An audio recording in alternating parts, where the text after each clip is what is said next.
Round 2, Group 48. And this is where it gets deadly. Because unlike round 1, where you might have one true dud that, maybe barely warranted being there. Right, a clear 4th place. Exactly. Every album here has already proven itself. It's qualified from a previous punishing group.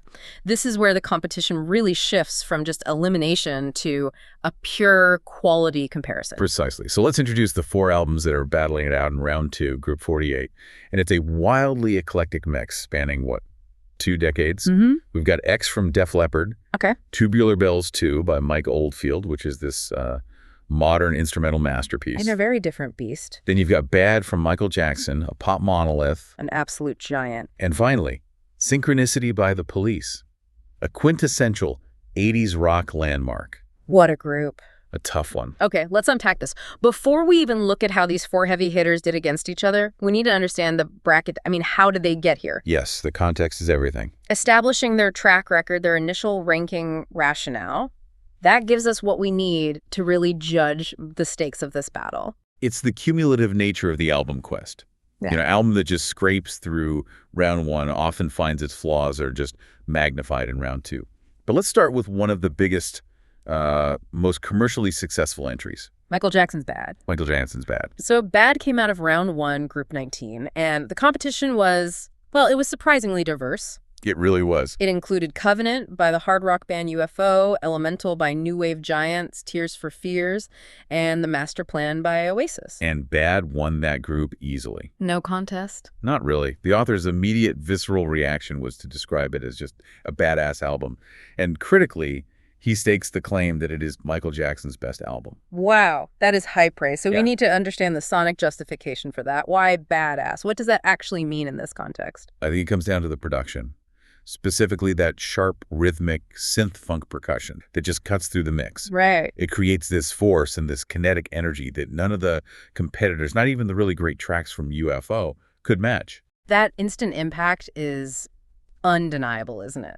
And the rationale was that every song is a winner, which is, the kind of statement that gets thrown around a lot. It's easy to say. But here, it held up, at least on that initial comparative listening. He specifically called out Bad and Smooth Criminal, and he noted the cinematic quality of the production, and importantly, the videos. The videos are key. The Bad video was directed by Martin Scorsese. That cultural weight, that association with high art and spectacle, that absolutely plays into the initial perceived quality. That cultural context is like a ghost in the machine of this whole quest, and we're going to drill down into that philosophical conflict in the next section. For sure. But looking at Group 19, the real battle was actually for 2nd place. Oasis's The Master Plan, which is a B-sides album, it came in 4th. Despite containing what he called one of Noel's best tracks. Exactly. And that just suggests that the consistency bar, even in a collection of B-sides, was incredibly high. So the tightest fight was for that runner-up spot between Tears for Fears' Elemental and UFO's Covenant. Elemental was praised for its superb melodies, with tracks like Break It Down Again and Fish Out of Water, really showing off that distinctive layered pop sound they have. And then Covenant offered a totally different proposition. It was amazing guitar playing and pure rock and roll attitude, with songs like Unraveled and that really powerful atmospheric track Serenade. And he said it was an impossible decision. Ultimately, Covenant just shaded 2nd place because of its cool vibe and its consistent rock energy.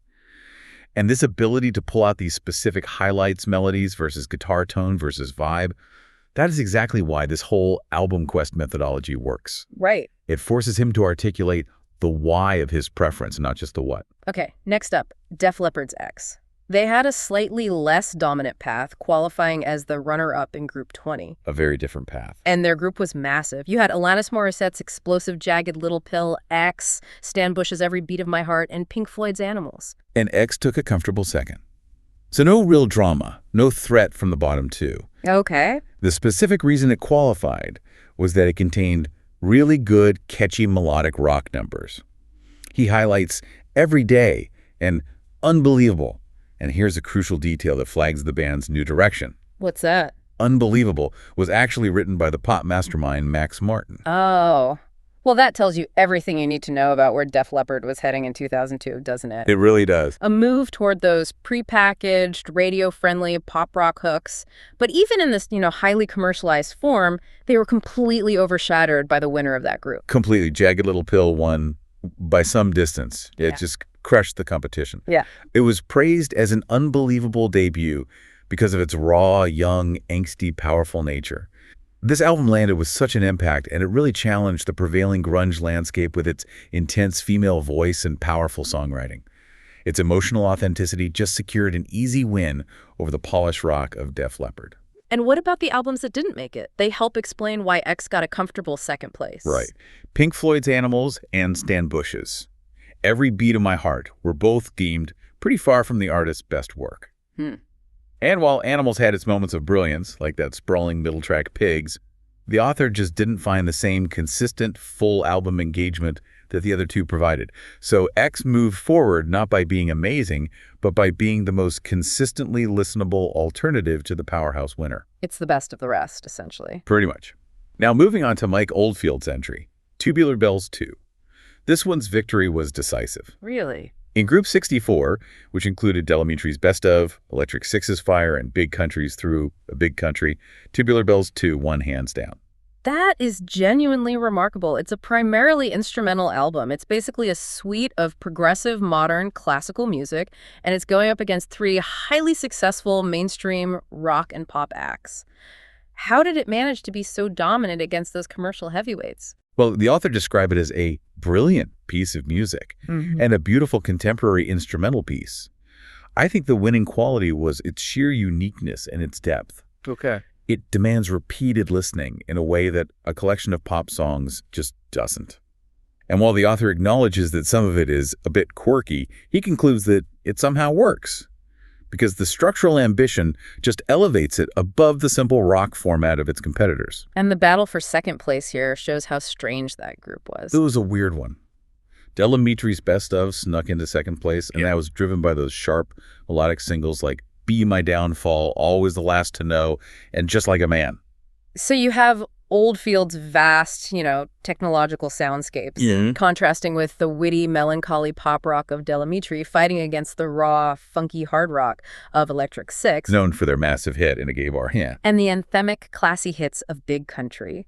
The diversity in that group meant that the album with the greatest structural integrity and the clearest vision, Oldfield's, just rose effortlessly above the fray. It simply occupied a category that the others couldn't touch. Right.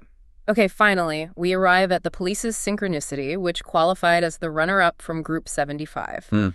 The group included the winner, Futures by Jimmy Eat World, alongside Santana's Abraxas and David Coverdale's early solo work, North Winds. And Synchronicity earned its spot with impressive stuff. Specifically, it contains the absolute corker Every Breath You Take. Of course. But just like Def Leppard, they were pipped at the post by a more contemporary band with strong anthemic songs. So Jimmy Eat World's Futures took the top spot. The author lauded its anthemic quality throughout and said it contained damn fine songs like Just Tonight, the famous single Pain, and the fantastic track Polaris. So again, the author clearly valued the consistency and the emotional punch of that early 2000s rock sound when he compared it directly to the 80s rock of the Police. And the albums that failed to qualify were eliminated for really specific, identifiable flaws. Santana's Abraxas was noted as being pretty good, but it just didn't have the overall consistency or modern appeal to break into the top 2. And Coverdale. David Coverdale's early solo effort, North Winds, was surprisingly melodic, but the author pointed out that it suffered from distractingly poor production despite decent tracks like Time and Again and Queen of Hearts. Those production issues were fatal in a high-stakes comparative ranking. So Synchronicity earned its spot by being a fundamentally sound, well-produced album, but it enters round 2 having already lost a battle to a more urgent, emotionally direct album. And now we enter Group 48 with 2 round 1 winners, Bad, Tubular Bells 2, and 2 round 1 runners-up, X Synchronicity. But the real confrontation here isn't about musical genres, is it? No, it's about the psychology of taste. And the clash between Bad and Tubular Bells 2 forced the author to just pause entirely and confront a fundamental question. How do you separate the album you loved as a child the memory, the cultural artifact, from the album that genuinely holds up when you force it into repeated, critical comparison today. Right. This is the core dilemma for anyone trying to apply rigor to personal taste. And this interlude is, I think, arguably the most valuable takeaway from the entire album quest process. I'd agree with that. It forces the learner, in this case the author, to identify the difference between nostalgia and enduring quality. He had a deep shared history with both Bad and Tubular Bells, too, listening to them an inordinate amount as an adolescent. He fully anticipated a comfortable 1-2 finish for them, right? He thought they'd be level pegging before the sessions began. Exactly. But once he began the structured, repeated listening that the methodology required, the gap between his emotional memory and his current sonic perception became, well, jarringly clear. Let's start with that painful recalibration around Michael Jackson's Bad. The observation was that Bad simply no longer delivered the same potent, electrifying effect it had on a wide-eyed 10-year-old in 1988. And this realization led to a serious bout of self-doubt, and it led him to propose 3 theories about his own changing musical identity. The first and simplest question was, have my tastes simply changed? But that feels too easy. It is too easy. Because if his tastes had changed entirely, why didn't they also turn against the completely different non-vocal instrumental soundscapes of Oldfield? The shift was specific to Bad's genre and sound. Which brings us to the second and I think most challenging theory. Has my musical quality barometer been fundamentally recalibrated? Exactly. Imagine spending 30 years listening to thousands of albums, experiencing massive leaps in production technology, and diving into genres that didn't even exist when Bad came out. Right. What was revolutionary in 1987, that sharpness, that synth-funk blend, now sounds merely excellent, because the baseline for excellence has been raised by decades of subsequent innovation. And this ties directly into the third theory, this concept of the legacy effect. Does it simply not sound original and fresh anymore? Yes. And this is a crucial insight. Bad was staggeringly successful and fundamentally influential. It wasn't just an album, it was the blueprint for global pop music for the next 2 decades. It's the sonic omnipresence paradox.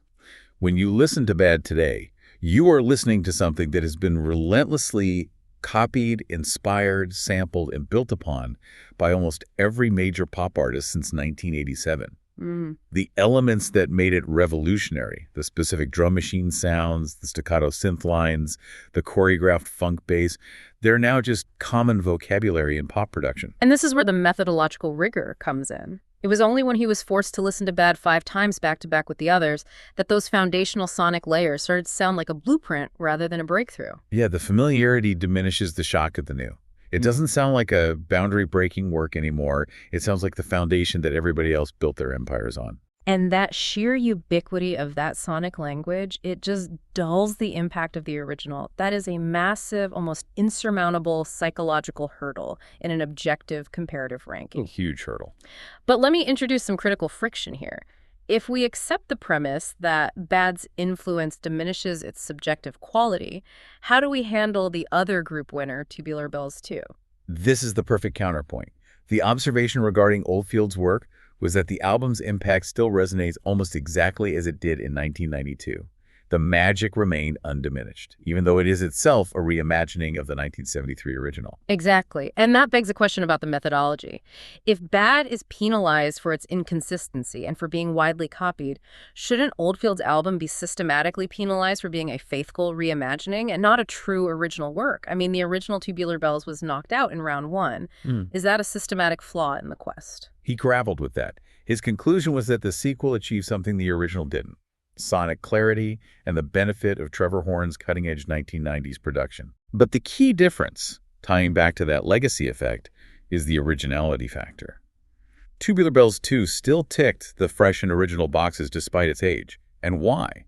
Because barely anyone has copied an aired or been inspired by Oldfield's musical output in the preceding years. So its lack of mass market appeal or influence actually served as a kind of structural preservative. That's a great way to put it. Oldfield's music remained unique precisely because its specific form of musical genius blending rock instruments with bizarre acoustic arrangements to create these long-form instrumental narratives is too quirky and specialized to be turned into a pop formula. Its integrity was preserved because the world didn't try to replicate it. So you have the world-defining album, Bad, Suffering because of its overwhelming influence, and the unique niche work Tubular Bells 2, retaining its subjective quality because it was not influential in the commercial sense. Right. And the author ultimately found that defining this personal philosophy, how to weigh nostalgia, influence, and current sonic quality, was impossible. He said it was like trying to nail jelly to the wall. And that led to the final crucial rule for the entire album quest, which is a key structural takeaway for you, for the listener.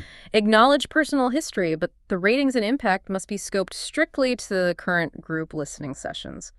You have to judge the music as it hits your ears today against this specific competition and nowhere else. With that necessary philosophical foundation laid, we can dive into the nitty-gritty of the 4 albums, focusing on the specific tracks and production details that decided the fate of Group 48. Okay, let's look closer at Bad. Context is everything. This was the highly anticipated follow-up to Thriller, which had fundamentally changed the music industry. Bad represented a conscious effort by Jackson to project a harder, edgier sound blending pop, funk, and rock. He wanted to prove his writing capability and, move away from that childlike wonder of his previous image. And it was a commercial and critical supernova. Produced by the incomparable Quincy Jones, the album produced 5 Billboard Hot 100 #1 singles. That phenomenal feat wasn't matched for another 25 years until Katy Perry's Teenage Dream. This wasn't just a hit album, it was a commercial juggernaut that redefined the ceiling of pop success. The personal connection is incredibly powerful for the author. He was barely 10 when it dropped, describing it as his first ever pre-recorded cassette purchase. Wow. He recalls the cultural moment. Watching the video premiere for Bad on Breakfast TV, being captivated by the new look, and even doing a school project where he meticulously drew Jackson in his iconic black leather outfit. Yeah. That kind of nostalgic power is hard to overcome. It is. But the listening sessions for the album quest forced a focus on the sonic substance. And the revelation for the author during this round was Jackson's incredible vocal talent. He argues persuasively that Jackson's voice is often overlooked when people list the greatest singers. We mentioned names like Sinatra, Freddie Mercury, or Christina Aguilera, but he insists Jackson belongs up there with the best, purely on technical skill, range, and expressive control. You hear that best on tracks like The Way You Make Me Feel, where that raw emotion is layered over that hard-edged funk rhythm, and certainly on Smooth Criminal. A Smooth Criminal. Let's analyze that for a moment.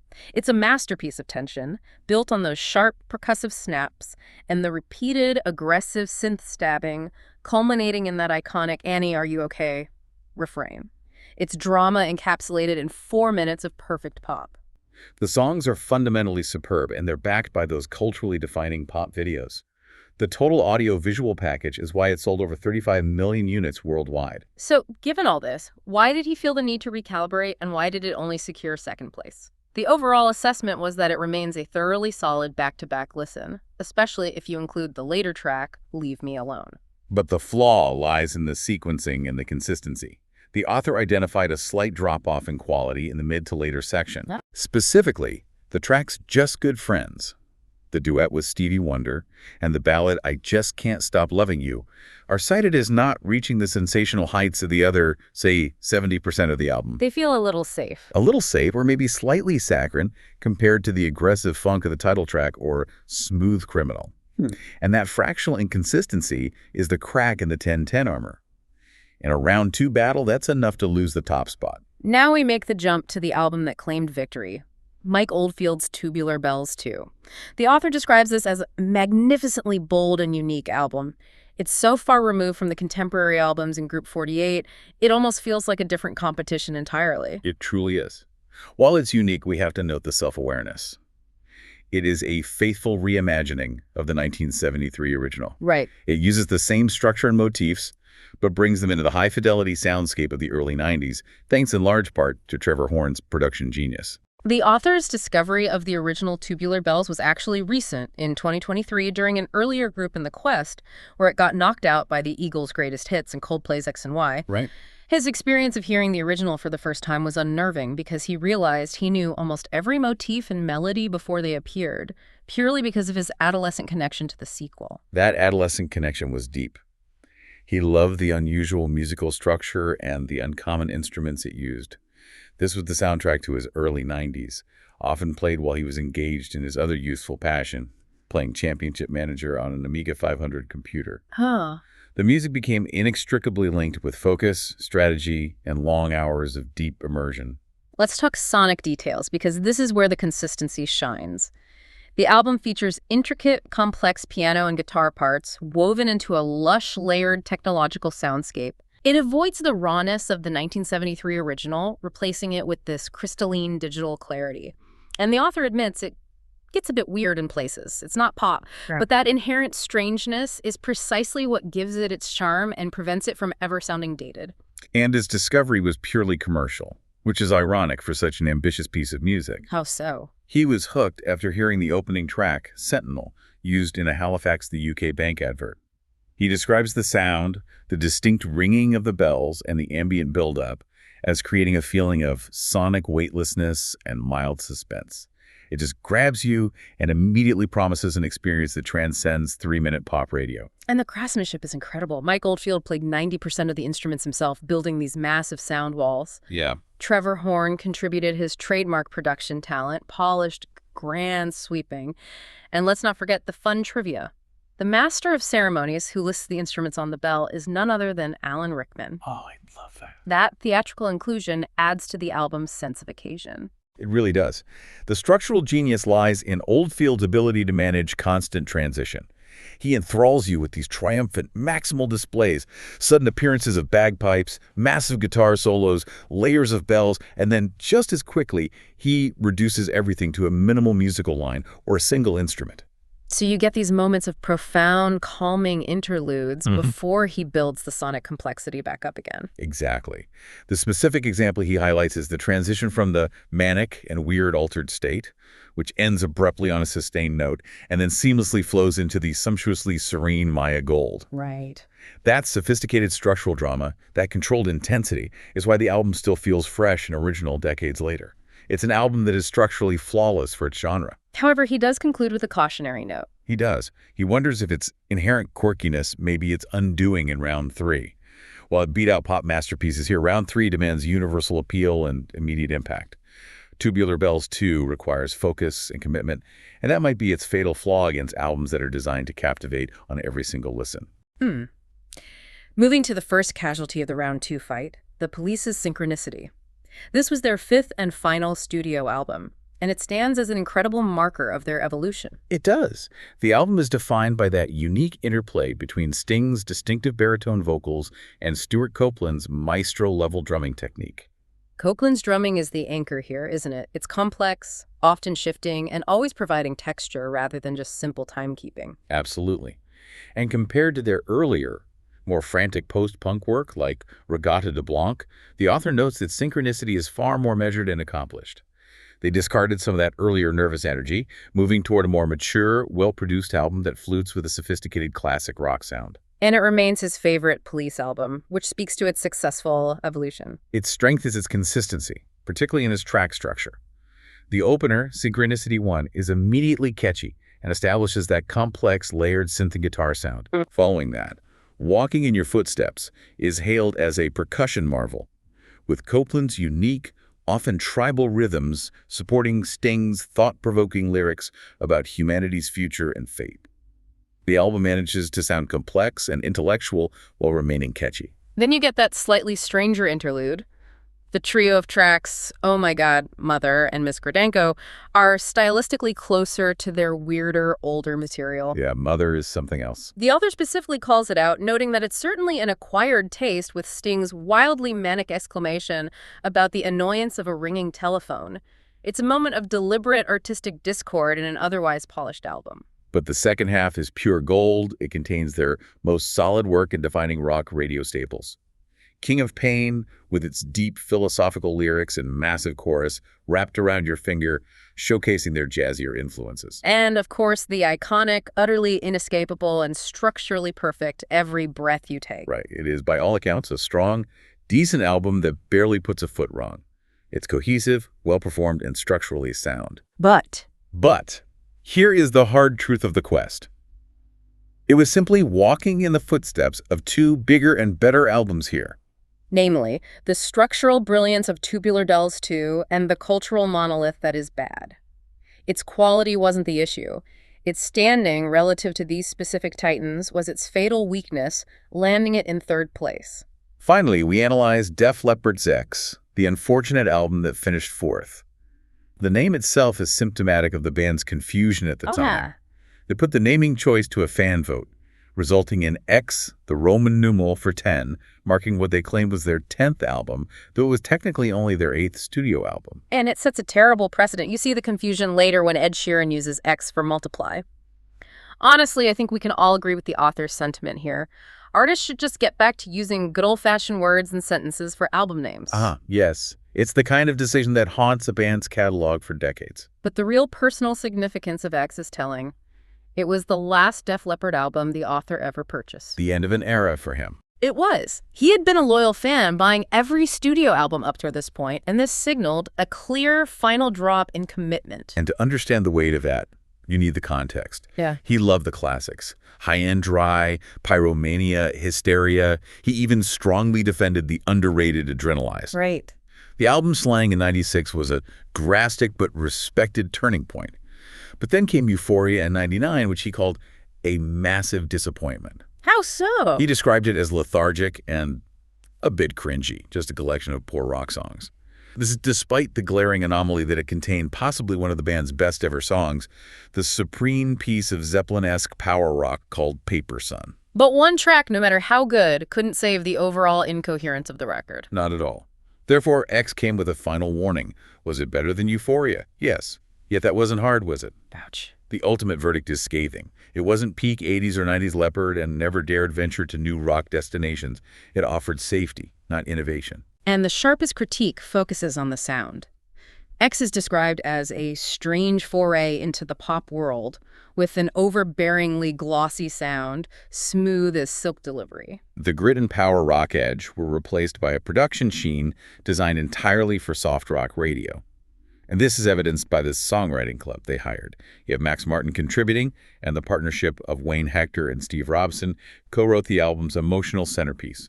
Long, long way to go. The analysis of the track supports this critique of inconsistency and commercial calculation. The album starts with 4 half-decent efforts, tracks like Now, Unbelievable, and Everyday, but the author isolates Long, Long Way to Go as the strongest material, which he then says Could have been a hit for a boy band. Right. And that is the big warning sign that the band had completely abandoned its hard rock identity. The album then loses its way in the poor midsection, where the quality just falls off a cliff. There's a slight recovery near the end with Scar, where the track finally wakes the album up from its slumber. But the most telling detail is reserved for Kiss the Day, which features the only memorable piece of shredding on the entire album. The only one. And it leaves you lamenting. Where was this musical fire and skill for the rest of the record? The album ends with an acoustic rendition of Long, Long Way to Go, which he says is very nice, yet doesn't feel like a Def Leppard song at all. And the final verdict confirms the outcome. X is an okay listen that doesn't offend, but is completely subpar and out of its depth in this group. And the author's 23-year purchasing hiatus on Def Leppard albums speaks volumes about the lasting negative impact of this particular direction. The repeated listening sessions concluded, the philosophical confrontations resolved, and the albums were meticulously ranked based on their immediate impact and consistency today. Here is the final ranking for Round 2, Group 48. In fourth place, eliminated from the album quest, X by Def Leppard, its gloss and inconsistency just could not compete. In third place, also eliminated, Synchronicity by The Police, a fantastic album, but simply outgunned by 2 greater titans in this specific bracket. And the 2 triumphant albums advancing to Round 3 are: in second place, Bad by Michael Jackson. And winning the group in first place, Tubular Bells 2 by Mike Oldfield. The triumphant 2 truly highlight the 2 different paths to victory. Tubular Bells 2 won by retaining its original structural impact over decades. Its highly specific, quirky construction resisted the recalibration of the author's musical barometer because no one else was making music like it. It remained a singular piece of genius. It did. And Bad, despite the author's personal recalibration that forced him to confront its minor track inconsistencies and the diminishing shock of the new, still secured second place. It showed its raw strength as a massive pop culture artifact and a fundamentally excellent album. The sheer vocal performance and the surgical precision of the Quincy Jones production quality were simply too high to allow it to fail, even against the unique challenge of Oldfield. The knocked out albums were casualties of a high-quality field. Synchronicity was consistent and excellent, but it was relegated because it was judged as walking in the footsteps of superior contenders. It reached its ceiling. And X's elimination was clear. Its glossy, pop-centric sound and poor midsection consistency, coupled with the band's commercial trajectory, made it the weakest competitor by a clear margin. The journey of the Def Leppard fan, who was ultimately disappointed by the later albums, became the key piece of evidence against X when compared side by side with such strong musical statements.